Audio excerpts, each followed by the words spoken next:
Welcome everyone. Welcome to another episode of wealth talk by వివేకం. So ఈ వారం మనం కొంచెం బ్రాడర్ లెవెల్ టాపిక్స్, ఆ తర్వాత ఇవాల్టి రోజు ఇండియా ఇంక్ యొక్క క్యాపెక్స్ సైకిల్ ఎలా ఉంది, దాని స్ట్రక్చరింగ్ ఎలా ఉంది, వాల్యుయేషన్స్ ఎలా ఉన్నాయి, అదే కాకుండా స్టాక్స్లో కూడా ఏవైనా కొంచెం మన రేంజ్ దాటి మించి కాస్త వెళ్ళిపోయినాయా అనే కైండ్ ఆఫ్ కాన్సెప్ట్ మీద మనం ఈ వారం ఆ, క- ముందుకి వెళ్ళిపోదాం. సో ఫస్ట్ అండ్ ఫార్మోస్ట్ మనం న్యూస్ చూస్తూ ఉండుండొచ్చు, అందరు కూడా AI and most importantly AI bubble గురించి మాట్లాడుతున్నారు. అంటే కిందటిసారి లాగా ఇప్పుడు .com ఎలాగైతే బబుల్ వచ్చి ఉన్నదో, ఆ రోజుల్లో కంపెనీలు అంటే ఇంతింత మందికే నేను కైండ్ ఆఫ్ సర్వీస్ చేస్తూ ఉన్నాను అండ్ సడన్గా ఇప్పుడు ఇంటర్నెట్ వచ్చింది, నేను ఎంతో మందికి సర్వీస్ చేయగలుగుతానని అప్పట్లో కూడా వాల్యుయేషన్స్ ఎంతో రేంజ్కి పెరిగిపోయినాయి. అండ్ ఆఫ్ కోర్స్ ఆ తర్వాత క్రాష్ కూడా ఎలా ఉండిందో అందరికీ ఆల్మోస్ట్ అట్లీస్ట్ కొత్తగా వచ్చిన న్యూవర్ ఏజ్ ఇన్వెస్టర్స్కి మేబీ అంత తెలియకపోవచ్చేమో, కానీ ఎన్నో రోజుల నుంచి ఉన్న ఇన్వెస్టర్స్ చాలా దగ్గరగా చూస్తున్నారు. అమెరికన్ ఎకానమీ కూడా ఎలా ఎటువంటి కైండ్ ఆఫ్ షేకప్ ఇచ్చిందో కూడా అందరికీ తెలిసిన మాట వాస్తవమే.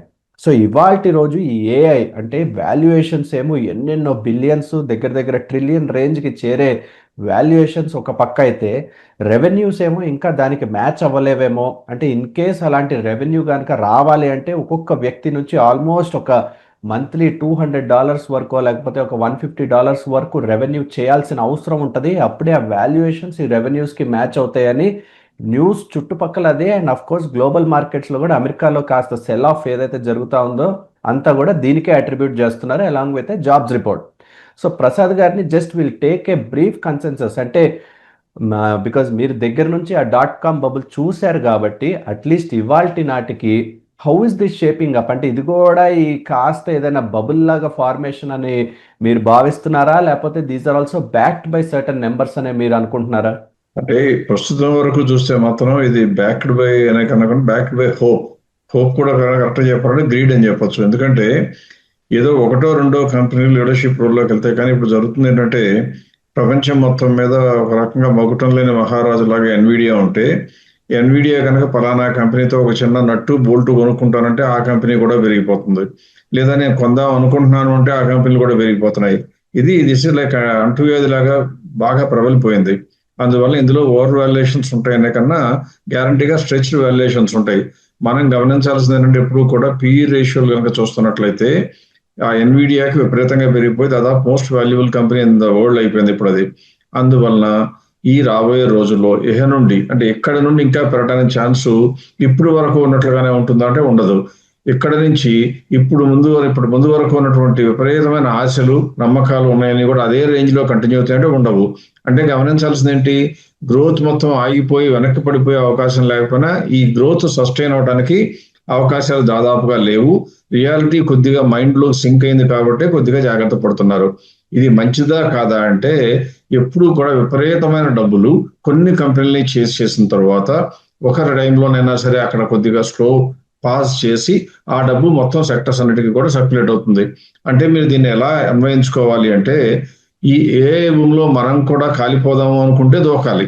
అలా కాకపోతే కనుక ఏ భూమిలోంచి కొద్దిగా భయపడిపోయి కరెక్షన్ కనుక స్టార్ట్ అయితే అవుతుందో లేదో మనం ఎవరైనా చెప్పలేము. అయినప్పుడు మాత్రం అందులో డబ్బులు మిగతా సెక్టర్లోకి వస్తాయి.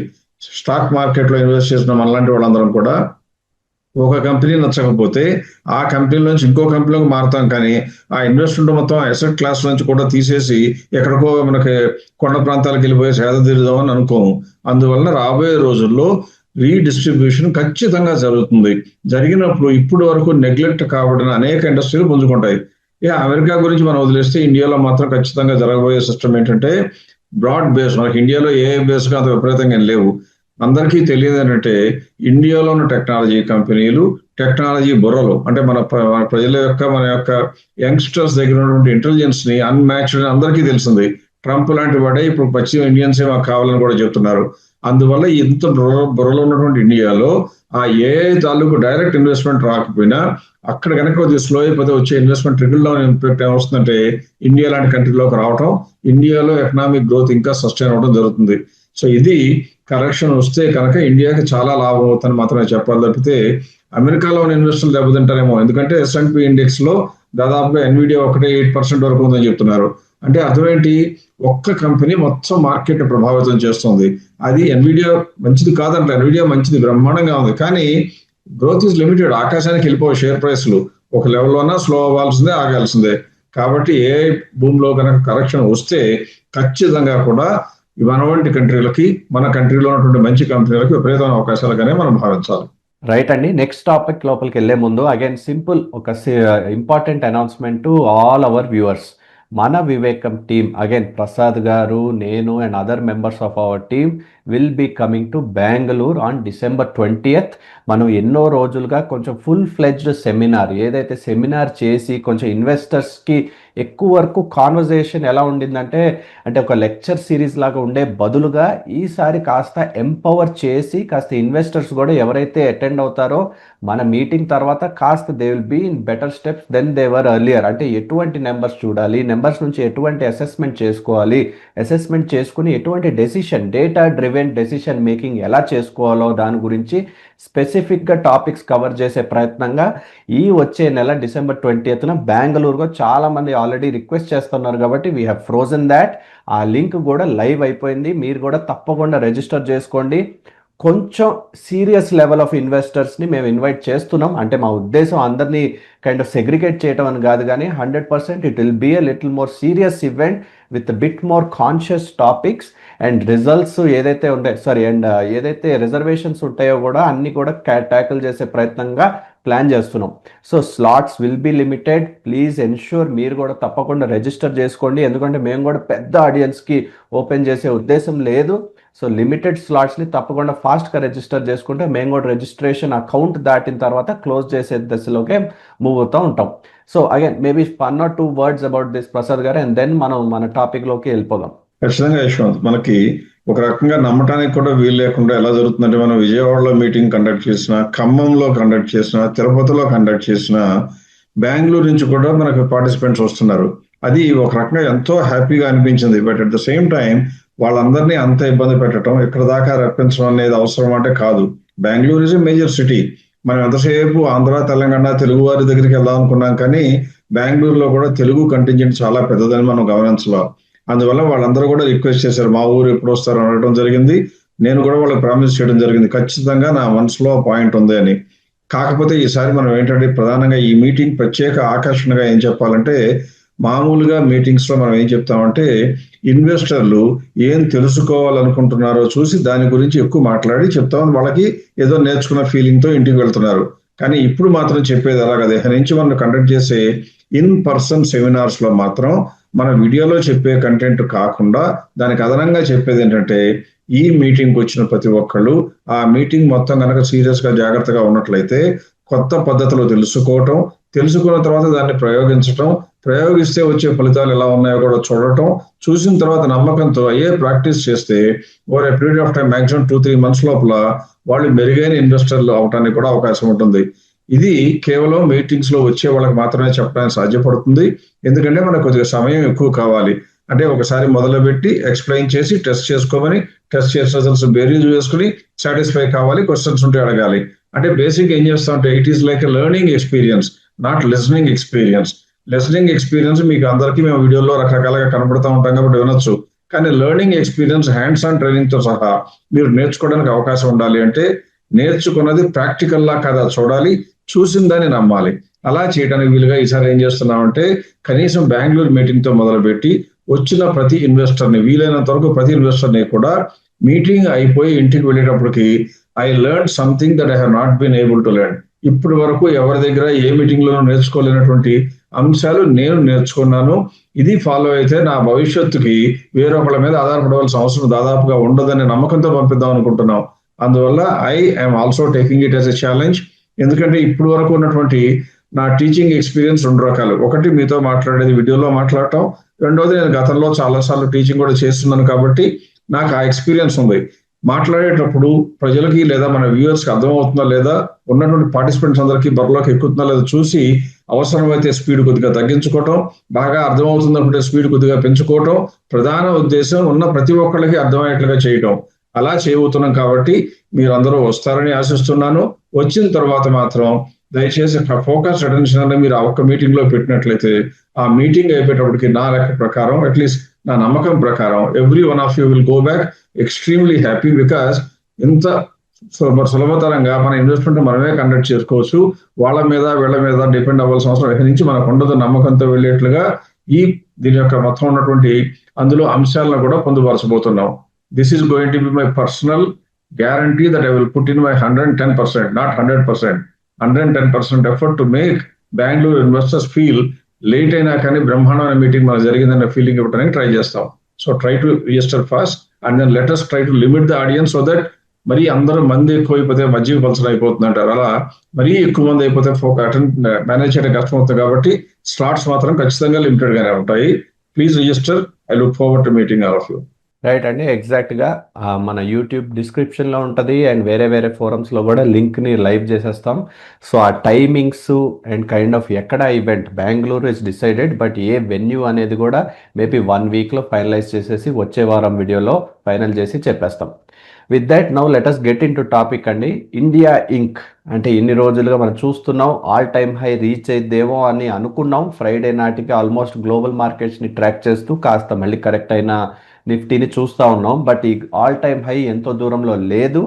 అండ్ ఆల్ టైమ్ హైకి ఎందుకు కారణం, ర్యాలీ కూడా ఎందుకు సస్టైన్ అవుతుందో మనం ఒక టీజర్ లాగా ఇచ్చాం మన లైవ్ సెషన్లో. సో మేబీ దాని గురించి ఒక ఫ్యూ వర్డ్స్ చెప్తే then we can go in to how the stocks are doing independently in this cycle. ఎప్పుడు కూడా యశ్వంత్, మనకి ఏ దేశంలోనైనా కూడా కొద్దిగా ఎకానమీ కుంటు పడుతున్నట్లుగా అనుమానం వస్తే ఆ దేశంలో ఉండే ప్రభుత్వాలు చేసే పని ఏంటంటే ప్రభుత్వ పరంగా వాళ్ళు ముందు ఖర్చు పెట్టడం మొదలు పెడతారు. అంటే ప్రజల దగ్గర నుంచి వచ్చిన పన్నుల్ని ఒకటి సంక్షేమం కోసం ఖర్చు పెడతారు. సంక్షేమం కోసం ఖర్చు పెడితే ప్రజల జీవితాల్లో, పూర్ పీపుల్ జీవితాల్లో కొద్దిగా మెరుగైన సదుపాయాలు వస్తాయేమో కానీ కంట్రీ ఆర్థికంగా ఎదగడానికి కొద్దిగా ఇబ్బంది పడుతుంది. అలా కొద్దిగా కుదురపడిన తర్వాత ప్రజల జీవితాలకి అత్యవసరమైనటువంటి అత్యయిక పరిస్థితులు లేవు అనుకున్నప్పుడు ఎకానమీ వైపు దృష్టి పెడతారు. అదృష్టవశాత్తు మన దేశంలో రెండింటి మీద దృష్టి పెట్టి ఉంది కాబట్టి ప్రభుత్వాలు ఆటోమేటిక్ ఏం జరిగింది, క్యాపెక్స్ ఖర్చు పెడుతూ వస్తున్నారు. దాదాపుగా 11 లక్షల కోట్లు కూడా ఖర్చు పెడతామని అనౌన్స్ చేయడం జరిగింది. ఇవన్నీ కూడా జరగడం వల్ల ఏం జరిగింది, ఇంత డబ్బులు క్యాపెక్స్ లోకి వస్తే మల్టిప్లైర్ ఎఫెక్ట్ లాగా దానికి 6 రెట్లు పెరుగుతుందని నేను ఎప్పుడు చెప్తా ఉంటాను. అంటే 1 లక్ష కోట్లు కనుక ప్రభుత్వం ఖర్చు చేస్తే క్యాపెక్స్ లో దానికి గాను 6 లక్షల కోట్లు అంటే దాదాపుగా 6.6 టైమ్స్ ఇండియాలో మల్టిప్లైర్ అంటాం. అంత ఖర్చు అవుతుంది, అంత జీడిపి పెరుగుతుంది. అదే కనుక ఇంకా ఎక్కువ పెరిగితే దానికి అవసరం ఏంటి, అప్పుడు ఏమొస్తుంది, దానికి ఆలంబనగా ప్రైవేట్ సెక్టర్ కూడా క్యాపెక్స్ పుంజుకుంటుంది. అలా ప్రైవేట్ సెక్టర్ కనుక క్యాపెక్స్ పుంజుకుంటే వచ్చేటువంటి ర్యాలీ అంటే ఇలా rising GDP, rising economic standards మూలంగా వచ్చేటువంటి గ్రోత్ ఎక్కువ రోజులు నిలబడుతుంది. చారిత్రక సత్యం, అంటే ప్రపంచవ్యాప్తంగా జరిగినటువంటి సత్యాలు అవి. అందువల్ల ఇండియాలో కూడా గ్రోత్ సస్టైన్ అవ్వక తప్పదు, పెరగక తప్పదు. ఇక్కడ మీరు అందరూ గుర్తుంచుకోవాల్సిందంటే క్యాపెక్స్ పెరుగుతుందా అంటే ప్రైవేట్ సెక్టర్ లో క్యాపెక్స్ పెరిగిందా, ప్రభుత్వం అంటే చెప్తుంది కదండి మనకు ప్రైవేట్ సెక్టర్ లో పెరిగిందని ఎట్లా చేసుకోవాలి, ఎట్లా అర్థం చేసుకోవాలంటారు. దానికోసం మనం చిన్న బ్రీఫ్ గా ఏం స్టడీ చేసామంటే ప్రైవేట్ సెక్టర్ లో ఉన్న కంపెనీలన్నీ చూస్తే 2025 మార్చ్ బ్యాలెన్స్ షీట్ కి వాళ్ళ బ్యాలెన్స్ షీట్ లో cash and bank balances and investments అలాంటివి కరెంట్ అసెట్స్ అనేవి ఎంత ఉన్నాయో 2024 ఎంత ఉన్నాయో చూస్తే ఈ రెండు మధ్యన చూస్తే 25 మార్చ్ కి బాగా తగ్గిపోయాయి క్యాష్ అండ్ బ్యాంక్ బ్యాలెన్సెస్. ఎందుకు తగ్గుతాయి, ఒకటి విపరీతంగా డివిడెండ్ ఇస్తే అన్నా తగ్గుతుంది, లేకపోతే క్యాపిటల్ ఎక్స్పెండిచర్ ఖర్చు పెడితే. క్యాపిటల్ ఎక్స్పెండిచర్ కాకుండా నెల పెట్టేది బ్యాలెన్స్ షీట్ లో క్యాష్ బ్యాలెన్స్ తగ్గడానికి అవకాశం లేదు. అందువల్ల క్యాపిటల్ ఎక్స్పెండిచర్ ఖర్చు పెడితే వస్తుంది. పైగా డిప్రిసియేషన్ పెరిగిందా లేదని చూస్తే డిప్రిసియేషన్ పెరుగుతుంది, వర్క్ ఇన్ ప్రోగ్రెస్ కూడా పెరుగుతుంది. ఇవన్నీ చూస్తే అర్థం ఏంటంటే capital expenditure by private sector also kick of అయిపోయింది. ఈ ఒక్క సంకేతం చాలదు అనుకోకుండా బ్యాంకులు కూడా ఈ మధ్యన ఫైనాన్సింగ్ లో బ్రహ్మాండంగా అడ్వాన్స్ చేసే లోన్స్ ఎక్కువైపోయినాయి. ఎప్పుడైతే బ్యాంకులు ఇన్ఫ్రాస్ట్రక్చర్ కి, ఇంజనీరింగ్ ఎక్విప్మెంట్ కి, రోడ్స్ కి, బిల్డింగ్స్ కి లోన్లు ఇవ్వడం మొదలు పెడతారో ఎకానమీ పరుగులెత్తకుండా ఆపటం ఎవరి వల్ల కాదు. ఒక్క యుద్ధాలంటివి వస్తే తప్పితే అదర్వైజ్ ఈ గ్రోత్ ఆపటం ఎవరి వల్ల కాదు. Now private sector kick of అయింది కాబట్టి మనందరం కూడా రాబోయే సంవత్సరంలో ర్యాలీ కోసం ఖచ్చితంగా ధైర్యంగా ఎదురు చూడాలి. ఇక్కడ ఒకే ఒక్క లిమిటేషన్ పాయింట్ చెప్తా ఉన్నాను మళ్ళీ అనుకోని జియో పొలిటికల్ ప్రాబ్లమ్స్ మూలంగా యుద్ధాలు వస్తే పెరగదేమో కానీ అదర్వైజ్ ఈసారి మాత్రం వచ్చే ర్యాలీ ఇన్ని రోజులు కన్సాలిడేట్ అయిపోయింది కాబట్టి చాలా స్ట్రాంగ్ గా కూడా ఉండే అవకాశం ఉంది. అందులో లార్జ్ క్యాప్ షేర్లు కూడా పెరగటం మనం చెప్తూ వస్తున్నాం. అంటే ఈ మధ్య కాలంలో లార్జ్ క్యాప్ షేర్లకు వచ్చేటువంటి ఊతం ఈ రూపంలో రాబోతుంది. అందువల్ల లార్జ్ క్యాప్ షేర్స్ లో ఉండేటువంటి ఆపర్చునిటీస్ ఎక్కువ అని చెప్పగలను. అలా అని చిన్న కంపెనీలో ఉండవు అని కాదు. చిన్న కంపెనీల్లో కూడా ఈ బాగుపడే సెక్టర్ లో ఉండే కంపెనీలు బాగుంటాయి. ఏమేమి బాగుంటాయి అని ఊరికే ఒకసారి ఎగ్జాంపుల్ లాగా చూడాలి అంటే మనకు అర్థమైంది ఏంటంటే, ఫస్ట్ బాగుపడేది ఎప్పుడు కూడా క్యాపిటల్ గూడ్స్ రాగానే, క్యాపెక్స్ స్టార్ట్ అవగానే క్యాపిటల్ గూడ్స్ తయారు చేసే కంపెనీలు, అలాగే హెవీ అండ్ ఇంజనీరింగ్ ఎక్విప్మెంట్ చేసేవన్నీ, ఇవన్నీ కూడా ఇప్పటి వరకు అంతగా పెద్దగా పెరగని కంపెనీలు. తర్వాత కన్స్ట్రక్షన్ లో ఉన్న కంపెనీలు, ఇన్ఫ్రాస్ట్రక్చర్ లో పెద్ద పెద్ద ఇండస్ట్రీలు అన్ని కూడా పెరుగుతాయి. నెక్స్ట్ పవర్ అండ్ యూటిలిటీస్, అవి కూడా పెరుగుతాయి, ఎందుకంటే పవర్ కన్సంప్షన్ విపరీతంగా పెరుగుతుంది కాబట్టి. తర్వాత మెటల్స్, మైనింగ్, ఎప్పుడైతే మనకి కన్స్ట్రక్షన్ చేయాలో మెటల్స్ మైనింగ్ కావాలి, మైనింగ్ ఉంటే కానీ మెటల్స్ రావు, అందులో మెటల్స్ మైనింగ్ పెరుగుతాయి, కెమికల్స్ కూడా పెరుగుతాయి. ఆ తర్వాత లాజిస్టిక్స్, ట్రాన్స్పోర్టేషన్స్ పెరుగుతాయి, కమర్షియల్ వెహికల్స్ పెరుగుతాయి. అంటే విపరీతంగా గూడ్స్ అన్ని అటు ఇటు మారుతూ ఉంటాయి కాబట్టి అవి పెరుగుతాయి. ఆఖరిగా ఇంకొకటి, అంటే మిగతావి కాదని కాదు, ఆఖరిగా ఇంకోటి చెప్పాలంటే బ్యాంకులు. బ్యాంకుల దగ్గర బారో చేసే వాళ్ళు ఎక్కువ అవుతారు, ఆటోమేటిక్ గా బ్యాంకులకు ఆదాయం కూడా పెరుగుతుంది. ఇన్ని సెక్టర్లు పెరిగిన తర్వాత ఇండెక్స్ ని పెరగకుండా ఆపటం మీ వల్ల మా వల్ల అవుతుందా? ఎవరి వల్ల కాదు. పైగా మనందరం కూడా ఎంతో ఆనందంగా ఆహ్వానించదగిన పరిణామంగా దీన్ని చెప్పుకోవాలి. So let us all stay very very hopeful for 2026 bumper harvest. Right అండి. నెక్స్ట్ మనం స్టాక్ స్పెసిఫిక్, అంటే ఇండిపెండెంట్ స్టాక్స్ అని కాదు కానీ మన దగ్గర వచ్చే వ్యూవర్స్ ఎంతో మంది మన దగ్గరికి షేర్ చేసే హోల్డింగ్స్ అవ్వచ్చు, లేకపోతే మనం చేసుకునే కాన్వర్జేషన్స్ అవ్వచ్చు. ఆ స్టాక్స్ అనేది అమ్మాలంటే అదేదో వాళ్ళ ఆస్తుల్లో చాలా పెద్ద భాగం లాగా భావించి యూజువల్గా అమ్మమంటే అస్సలు ఇష్టపడరు. ఇంకా పెరిగిద్దేమో, ఇంకా హోప్ ఉందేమో, మార్కెట్ రివైవ్ అయినప్పుడు ఇంకా బాగా చేసిద్దేమో, ఆ ఏమోల్లోనే ఉండిపోయి అదే కలకాలం ఉంచుకుందాం, ఏముంది ఇప్పుడు పెరగపోయినా పర్లేదు, లాంగ్ టర్మ్ పెరిగిద్దిలే, పెరగక ఎక్కడికి వెళ్తాయని భావిస్తూ ఉంటారు యూజువల్గా. బట్ మన కైండ్ ఆఫ్ కాన్సెప్ట్ ఏంటంటే దాని ఫేర్ ప్రైస్ రీచ్ అయింది అంటే ఇవాళ రోజు అమ్మేద్దాం. మీరు చెప్తా ఉంటారు ఎన్నో రోజులుగా, ఆ ట్రైన్ జర్నీ ఆ ట్రైన్ లాగే, ఎక్కడెక్కాలో అక్కడ దిగేసి, ఎక్కడ దిగాలో దిగేసి, కావాలని అవసరం ఉంటే మళ్ళీ ఎక్కుదాం మళ్ళీ దిగుదాం. That is how we structure all our products. With regards to this ఎక్కువ వరకు ఇంకా అదే స్టాక్స్ని పెట్టుకుంటా ఉండే ఇన్వెస్టర్స్కి అంటే మనం ఎలాంటి కైండ్ ఆఫ్ రేషనల్ ఇచ్చి వాళ్ళకి కూడా ఈ మెరిట్ ఉంది, మనం చెప్పే సిస్టంలో, మనం చెప్పే కాన్సెప్ట్లో మెరిట్ ఉందే దాని మీద మీరు ఆల్రెడీ వర్క్ చేస్తున్నారు. మేబీ దాన్ని కాస్త అంటే సింపుల్గా ప్రజెంట్ చేస్తే ఇన్వెస్టర్స్ మైండ్లో కూడా ఇది కాస్త ఇంకొంచెం బలంగా ఎక్కిద్దేమో అని నా భావన. చాలా సింపుల్ యశ్వంత్. ఎప్పుడు కూడా మెడిసిన్ చదవాలి అనుకుంటే మన పిల్లల్ని ఎందులో పెట్టాలి? సైన్స్ డిసిప్లిన్ లో పెట్టాలి. చార్టర్డ్ అకౌంటెంట్ అవ్వాలి అనుకుంటే ఏం చేయాలి? కామర్స్ డిసిప్లిన్ లో పెట్టాలి. లేదా ఇంజనీర్ చేద్దాం అనుకుంటే మ్యాథ్స్, ఫిజిక్స్, కెమిస్ట్రీలో ఉండేటువంటి డిసిప్లిన్ లో పెట్టాలి. అంటే చాలా బ్రహ్మాండంగా ప్రణాళికాబద్ధంగా అందరికీ అప్రోచ్ నిర్వచించబడింది.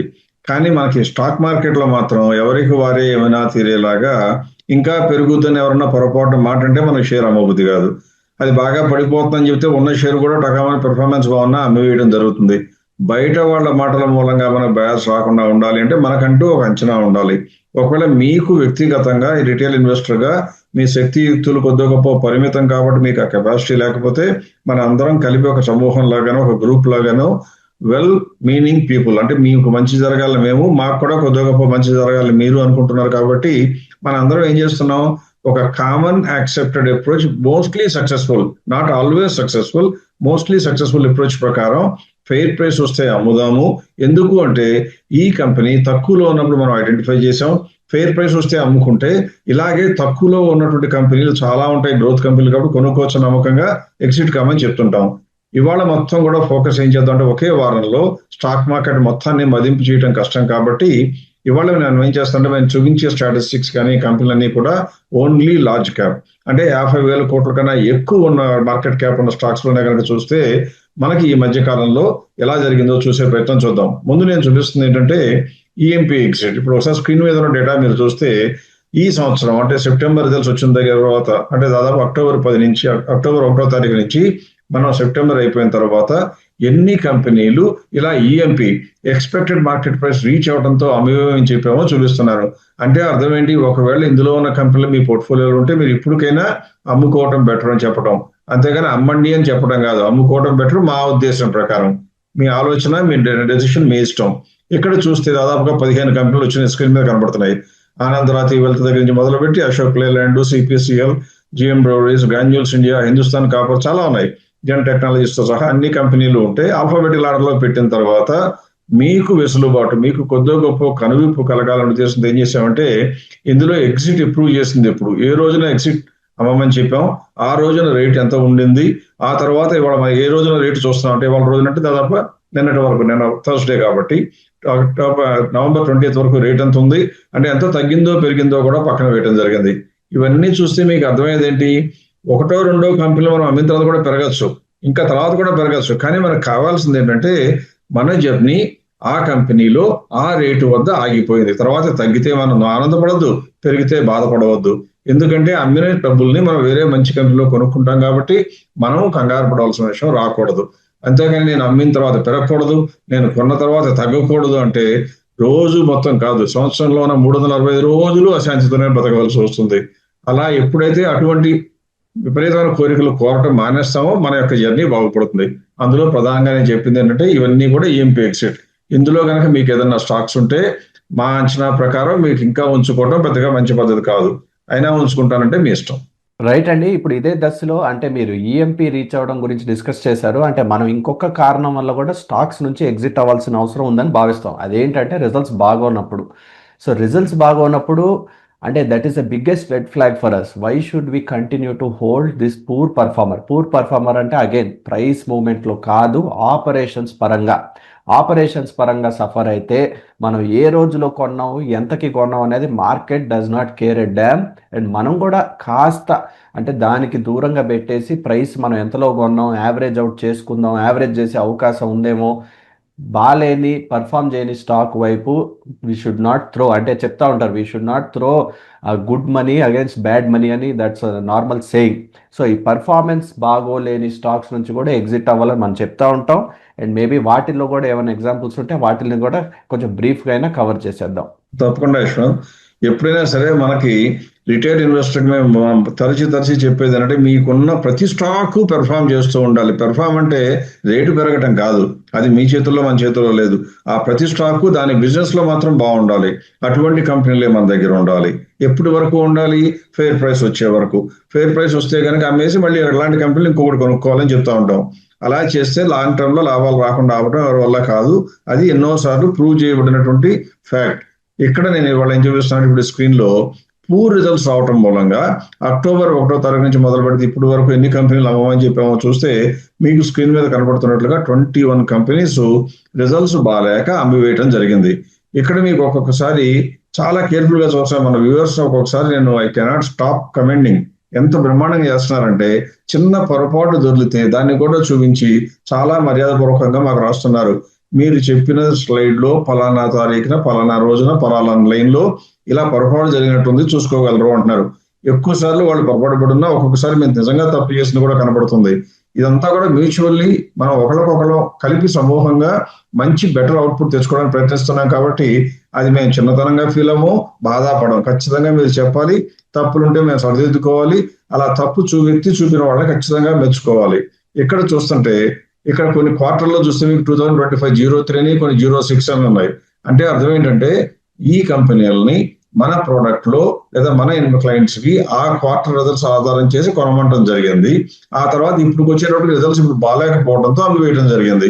ఇక్కడ చూస్తే ఎగ్జిట్ అప్రూవ్డ్ కనబడుతుంది, ఏ డేట్ అప్రూవ్ చేసామో రేట్ ఎంత ఉందో ఉంది. ఇంతకు ముందు నేను బిఎంపీ ఎగ్జిట్ చెప్పినట్టుగా ఇందులో కూడా ప్రైస్ ఇప్పుడు ఎంత ఉంది, ఎంత తగ్గిందో కూడా కనపడుతుంది, పెరిగిందా కనపడుతుంది. ఇక్కడ పెద్దగా పెరిగినట్లు ఏమీ కనపడలేదు. అంత మాత్రాన మనం ఏం గొప్పలోనే మన కథాలు ఇచ్చుకోకర్లా. మనం చేసేదల్లా ఈ 2 కండిషన్స్ సాటిస్ఫై అయిన కంపెనీలే పోర్ట్ఫోలియోలో ఉంచేట్లుగా చూస్తాం. అందువల్ల ఎప్పుడూ కూడా మీ కంపెనీలు పోర్ట్ఫోలియోలో మంచి కంపెనీలు పెరుగుతున్నాయని అండర్ ప్రైస్ అని తెలిస్తే ధైర్యంగా నిద్రపోవచ్చు. మార్కెట్ పడినా కూడా మీరేమో కంగారు పడరు. ఇలా 21 కంపెనీల్లో కనుక మీరు ఏదన్నా ఉన్నట్లయితే లిస్ట్ మీకు ఎదురుగా కనపడుతుంది. డెలివరీ దగ్గర నుంచి GAIL, Gokuldas exports, Heidelberg cement, up town, India mart international, Indian hotels, InterGlobe aviation, జేఎండ్కే bank, చాలా కంపెనీలు మనం చెప్పినాయి.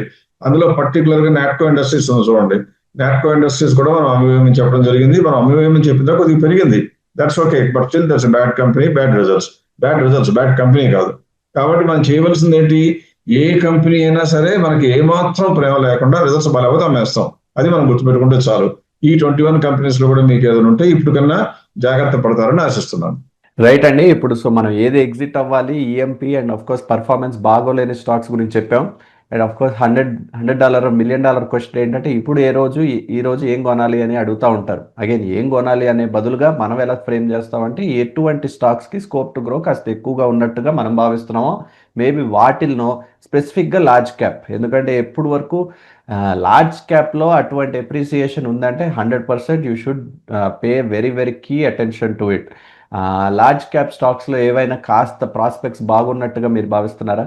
అవును యశ్వంత్, లార్జ్ క్యాప్ అనగానే మనం చెప్తా ఉన్నాం, లార్జ్ క్యాప్ లో వీలైనంత వరకు ఎక్కువ ఇన్వెస్ట్ చేసుకోండి, రాబోయే 1-2 years మంచి వాల్యూ ఉండడానికి అవకాశం ఉన్నది అని. లార్జ్ క్యాప్ అంటే ఎక్కడో చోట కట్ ఆఫ్ ఉండాలి కాబట్టి మనం 50,000 కోట్ల కన్నా ఎక్కువ ఉంటేనే చేసాం.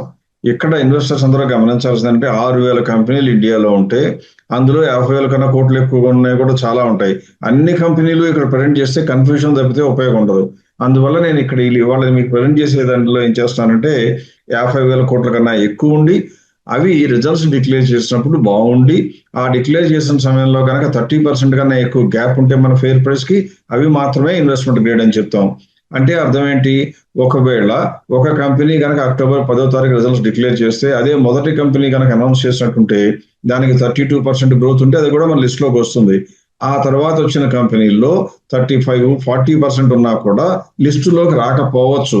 ఎందుకు అంటే లిస్టులోకి రావటం ఒక ఎత్తు అయితే మనం చెప్పేది ఏంటంటే ఏ క్లయింట్ వచ్చినా కూడా ఆయనకి లేదా ఆమెకి ఆ రోజున ఉన్న కంపెనీల్లో మంచి కంపెనీ మాత్రమే రికమెండ్ చేయాలనే ఉద్దేశంతో నేను వ్యక్తిగతంగా నా దగ్గరికి వచ్చే అప్రూవల్ కోసం వచ్చే కంపెనీలో ఆ రోజున కనుక మనం చూస్తే టాప్ 30 కంపెనీసే అప్రూవ్ చేస్తాను. అలా కాకుండా ఒకవేళ 34-40% ఉన్నా కూడా అది 42nd కంపెనీ అనుకోండి లిస్ట్ లో, అప్పుడు అప్రూవల్ కాలేదు అంటే బ్యాడ్ కంపెనీ అని కాదు, అది ఇంకా అప్రూవల్ కావడలేదంటే టాప్ 30లోకి రాలేదని. అందువలన ఇందులో మీకు తోచిన కంపెనీలో మీకు తెలిసిన కంపెనీ లేకపోతే అవి మంచిది కాదా అని చెప్పడం కాదు, ఉన్న వాటిల్లో అప్రూవ్ చేసి ఇప్పటికీ కూడా 30% కన్నా గ్యాప్ ఎక్కువ ఉన్న కంపెనీలు ఏమిటా అవి మీకు లార్జ్ క్యాప్ లో చూపించడం నా యొక్క ధర్మంగా భావించి ఈ రోజు ఆ స్క్రీన్ ప్రజెంట్ చేస్తున్నాను. మీరు ఒకసారి స్క్రీన్ మీద కనుక చూసినట్లయితే చాలా కంపెనీలు ఉన్నాయి. టాటా స్టీల్ తో మొదలుపెట్టి Suzlon, Prestige, UPL, PFC, riders life, NTPC, Ambuja cement, SRF, Havells, Bharatiya Hexa, NMDC, Phoenix limited, తర్వాత సిజీ పవర్, టీవీఎస్ మోటార్స్, చాలా ఉన్నాయి. ఇది ఒక పేజీనే కాదు, ఇంకొక పేజీలో కూడా ఉన్నాయి కాబట్టి రెండో పేజీ కూడా చూపిస్తున్నాను. చివరి వరకు వస్తే ఐఓబి వరకు అక్కడ 30% తో కట్ ఆఫ్ చేశాను. అంటే దాదాపుగా 30-35 కంపెనీలు వచ్చి ఉండొచ్చు. నా ఉద్దేశం ఏంటంటే ఈ కంపెనీలన్నీ లార్జ్ క్యాప్ లో ఉండి మన దృష్టిలోకి వచ్చి ఏదో ఒక రోజున మనం అప్రూవ్ చేయడానికి కారణం టాప్ 30లో చేరి ఉన్నాయి కాబట్టి. మళ్ళీ చెప్తున్నాను, ఇందులో లేవు అంటే అన్ని కంపెనీలు బ్యాడ్ అని కాదు, కేవలం అవి ఒకవేళ మంచి కంపెనీలు అయి పెర్ఫార్మెన్స్ బాగున్నా మన దృష్టిలోకి టాప్ 30లోకి ఇంకా చేరలేదు కాబట్టి అప్రూవ్ చేయబడలేదు. అంతేగాని ఇందులో 30% కన్నా ఎక్కువ గ్యాప్ ఉన్న కంపెనీలు ఖచ్చితంగా ఉన్నాయి, నాకు తెలుసు ఉన్నాయని. కానీ ఐఓబి రిజల్ట్స్ వచ్చే నాటికి 30% ఉండి పైకిలోకి వచ్చింది, 30 లిస్ట్ లోకి వచ్చింది కాబట్టి అప్రూవ్ చేసాం అనమాట. అందుకని ఇక్కడ కాలంలో అప్రూవ్డ్ అనే కాలంలో వై అని చూసారా, వై ఉంటే అర్థం ఏంటంటే రిజల్ట్స్ బాగున్నాయి, స్కోప్ ఉంది, ఆ కంపెనీలు మేము కూడా ఒక స్టాంప్ వేసాం అనమాట మంచిదే అని. ఇప్పుడు ఇలా 50,000 కోట్ల కన్నా ఎక్కువ ఉన్న కంపెనీలు సాధారణంగా పిచ్చి కంపెనీలు ఉండవు. ఎప్పుడన్నా ఒక కంపెనీలో అనుకోని ఇన్కమ్ మూలంగా కనుక లిస్ట్ లోకి ఇంక్లూడ్ అవుతుందేమో అనుకుంటే దాన్ని స్పెసిఫిక్ గా నేను ఏం చేస్తానంటే ఎక్స్క్లూడ్ అని చేస్తాను.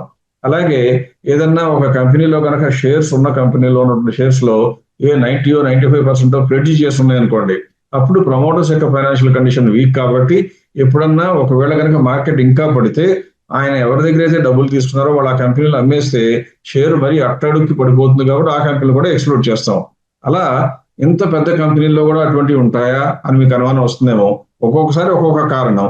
ఇందులో మనకు చూస్తే 2 కంపెనీలు మాత్రమే నేను ఎక్స్క్లూడ్ చేయడం జరిగింది. అంటే నేను ఎక్స్క్లూడ్ చేయకపోతే అవి కూడా టాప్ 30లోకి వచ్చేవి, కానీ ఎక్స్క్లూడ్ చేసి ఏంటా అని చూస్తే హిందుస్థాన్ జింక్ ఒకటి, బీపీసీఎల్ ఒకటి మాత్రం స్క్రీన్ మీద మీకు కనబడుతున్నాయి. ఈ 2 కంపెనీని అప్రూవ్ లో చూస్తే ఈ ఇయర్ పడింది. అంటే ఈ 2 కంపెనీలు మిగతా పారామీటర్స్ బాగానే ఉండి గ్యాప్ చూస్తే 56%, 49% ఉన్నా కూడా మేము ఎక్స్క్లూడ్ చేయడం జరిగిందని వీటిని మాత్రం ఏ ఇన్వెస్టర్ కి సజెస్ట్ చేయము. దీనివల్ల ఇది పెరగదు అని ఇచ్చిన స్టేట్మెంట్ కాదు, మా ఉద్దేశం ప్రకారం కొద్దిగా ప్రమాదభరితంగా ఉన్నాయి కాబట్టి దూరంగా ఉంటాం. అంటే మనం నేర్చుకోవాల్సింది ఏంటి, మంచి కంపెనీలైనా ప్రమాదం ఉంటే దూరంగా ఉండాలనే నియంత్రణ ఉండాలి, మంచి కంపెనీలైనా టాప్ 30లో లేకపోతే కొనాలనే కోరిక తగ్గించుకోవాలి. ఇలా చేస్తూ ఉంటాం కాబట్టి ఉన్నటువంటి ఇన్వెస్టర్లు ఎక్కువ మందికి లాభాలు వస్తాయి. ఎవరైతే మనం చెప్పిన దాని ప్రకారం కొనుక్కోవడం అమ్ముకోవడం చేస్తుంటారో వాళ్ళకి నిశ్చింత ఉంటుంది. సొంతగా కూడా తెలివితేటలు వాడుకుంటూ ఇవన్నీ మనకు ఎందుకు పెరిగేదే కొనుక్కుందామని ఆలోచిస్తే మనశ్శాంతి తక్కువ అవుతుంది తప్పితే లాభాలు రాదని నేను చెప్పను. లాభాలు రావచ్చు, మీకు లాభాలు వస్తే చాలు. మాకు కావాల్సిందల్లా ప్రతి ఇన్వెస్టర్ బాగుపడాలి.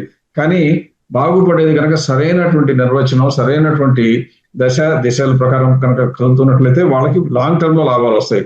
లేకపోతే మార్కెట్ దెబ్బతిన్నప్పుడు మరీ ఎక్కువ నష్టాలు మూటగట్టుకోవాల్సి వస్తుంది. అందువల్ల ఈ 50,000 crores 50,000 కన్నా క్రోర్స్ కన్నా మార్కెట్ క్యాప్ ఎక్కువ కంపెనీల గురించి ఇవాటితో ఈ చర్చలో ఎంతవరకే ముగిద్దాం.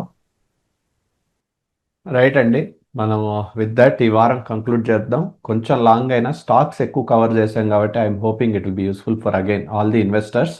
అండ్ తప్పకుండా ఈ రిజిస్ట్రేషన్ అనేది చేసుకోండి. బెంగళూరు December 20th ఈవెంట్కి ప్రసాద్ గారు చెప్పినట్టుగా స్లాట్స్ లిమిట్ చేస్తాము. అంటే అందరూ అలా చెప్తారు, నిజంగా చేయరు, ఆ కాన్సెప్ట్ ఏమీ లేదు. కొంచెం ప్రైస్ కూడా పెంచాము. We want it to be little more serious. So will definitely restrict the slots. కొంచెం ఈ వెన్యూ కూడా కొంచెం మంచి లొకేషన్లో సెలెక్ట్ చేసి అందరికీ వచ్చే వారాల్లో కన్ఫర్మ్ చేసేసి we will make sure everyone is in line. Thank you for watching. Let's see you again next week.